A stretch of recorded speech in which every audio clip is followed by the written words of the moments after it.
Kalian sudah pasti pernah mendengar istilah liberal kan? Istilah yang sering muncul di buku-buku sejarah, politik, ideologi, dan bahkan di ruang-ruang akademik. Yang kebanyakan dari kita mengira bahwa liberal memiliki makna yang biasa-biasa aja atau tidak istimewa. Tapi tahu nggak sih kalian kalau liberal memiliki makna yang sangat luas, bahkan dalam sejarah sangat berdampak pada pergejolakan pemikiran. Jadi, kita akan bahas pada satu hari, satu fakta.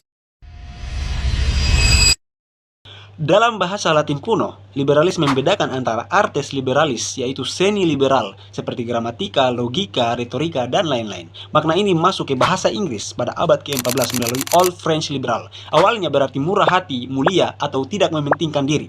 Kadang bermakna negatif sebagai poros atau tidak terkendali.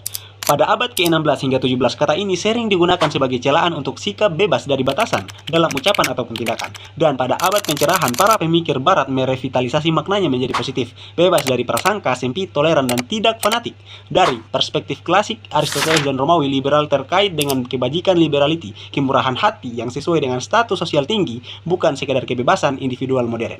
Kata liberal mulai dipakai dalam istilah politik intelektual di akhir abad ke-18. Sebelumnya, kata ini belum digunakan secara politisi secara luas. Dan pada awal di Inggris, Britania 1760-an hingga 1770-an, kata liberal pertama kali mendapatkan nuansa politik berkat pemikir Skotlandia seperti Adam Smith dalam bukunya The Wealth of Nations 1776. Frasa seperti liberal policy, liberal system, liberal principle, atau liberal plan merujuk pada kebijakan yang mendukung kebebasan individu, perdagangan bebas, dan penolakan terhadap merkantilisme, pembebasan pemerintahan, monopoli, dan proteksionisme. Penyebaran ke Eropa awal abad ke-19 di Spanyol, kaum liberalis sekitar 1810 hingga 1812 menggunakan label liberalis untuk mendukung konstitusi dan menekankan hak individu dan pembatasan kekuasaan monarki absolut.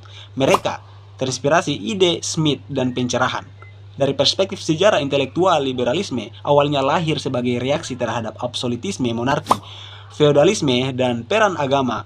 Tokoh kunci seperti John Locke yang memisahkan antara gereja dan negara dan pemisahan kekuasaan. Dan makna liberal berubah seiring berjalannya waktu.